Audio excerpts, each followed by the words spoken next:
আসানসোলের কুলটি থানা এলাকা থেকে বিপুল পরিমাণ আগ্নেয়াস্ত্র উদ্ধার করল রাজ্য পুলিশের এসটিএফ। অস্ত্র পাচারকারী সন্দেহে মুর্শিদাবাদের ডোমকল থেকে গ্রেপ্তার দুই ধৃতদের মধ্যে শরীফুল মণ্ডল নামে একজন এলাকায় সক্রিয় তৃণমূল কর্মী বলেও পরিচিত। সম্প্রতি নবান্নে এক সাংবাদিক বৈঠকে পুলিশের একাংশের তীব্র সমালোচনা করেন। তার অভিযোগ ছিল এক শ্রেণীর পুলিশ কর্মী রাজ্য সরকারকে ভালোবাসে না, তারাই টাকা খেয়ে নানা অপকর্ম করছেন। বারবার বলা সত্ত্বেও বাইরে থেকে এত অস্ত্রশস্ত্র ঢুকছে কেন, সেই প্রশ্নও তোলেন তিনি। রাজ্য পুলিশের ডিজি রাজীব কুমারকে মুখ্যমন্ত্রী এই বিষয়ে নজর দিতে বলেন।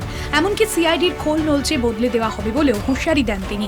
মুখ্যমন্ত্রী বলেন, অপরাধী বা অভিযুক্তরা যে দলেরই হোক না কেন, রাজনীতির রং না দেখে যেন ব্যবস্থা নেওয়া হয়।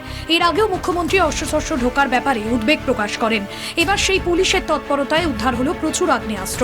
মুর্শিদাবাদের ডোমকল থেকে ধরা পড়ল দুজন, যাদের মধ্যে একজনের আবার শাসক দলের কর্মী বলেও পরিচিতি রয়েছে। বিরোধীরা যদি বলে দলের অ্যাক্টিভ, তৃণমূলের দলের অ্যাক্টিভ কর্মী, সেটা কিন্তু ভুল বলছে। কারণ ও তৃণমূলের কোনো দলের অ্যাক্টিভ কর্মী না।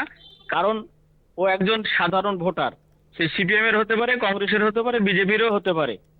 দলের, আমাদের তৃণমূল দলের কোনো অ্যাক্টিভ কর্মী নয়, সে একজন সাধারণ ভোটার। আসানসোলের কুলটি থানা এলাকা থেকে আগ্নেয়াস্ত্র উদ্ধার করেছে রাজ্য পুলিশের এসটিএফ।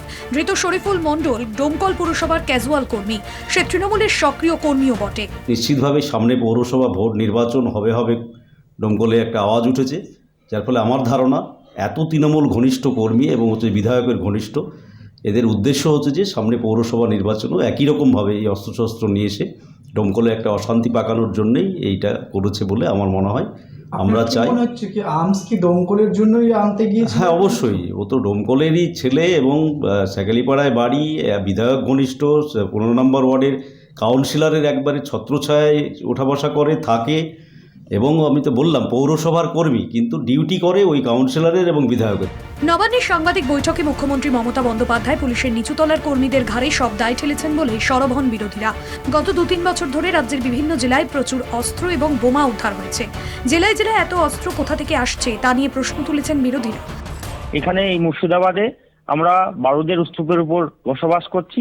এই মুর্শিদাবাদের ভবিষ্যৎ যদি এরকম চলতে থাকে তাহলে সেটা খুবই কঠিন পরিস্থিতি তৈরি হবে। আর এর সঙ্গে তৃণমূলের নেতা কর্মীরা প্রত্যক্ষভাবে জড়িত থাকছে, এটা আরো ভয়ঙ্কর। কারণ সরকারের প্রত্যক্ষ মদত থাকলে আগামী দিনে মুর্শিদাবাদ কেউ সরকার কন্ট্রোলে রাখতে পারবে না। কারণ এই মুর্শিদাবাদ আগামী দিনে আমরা বিগত দিনেও আমরা দেখেছি বহু ঘটনা, রিসেন্টলিও একটা ঘটনা বেলডাঙ্গায় দেখেছি। তো এইরকম ভাবে কারা করছে তাদের যদি সঠিক তদন্ত না করে প্রশাসন, তাহলে এই মুর্শিদাবাদের পরিস্থিতি আরো ভয়ঙ্কর হবে। বছর 2 আগে বীরভূমের বকটুয়ে শাসক দলের কোন্দলের বলি হন 7 জন।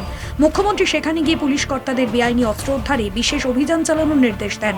তারপরও বীরভূম, মুর্শিদাবাদ, নদিয়া, মেদিনীপুর প্রভৃতি জেলায় বিভিন্ন সময় অস্ত্রশস্ত্র এবং বোমাগুলি উদ্ধার হয়েছে। এবার অস্ত্র মিলল বর্ধমানের কুলটিতে, তার সঙ্গেও জড়িয়ে গেল মুর্শিদাবাদের নাম। মুর্শিদাবাদ থেকে রাকিবুল ইসলামের রিপোর্ট, কলকাতা টিভি।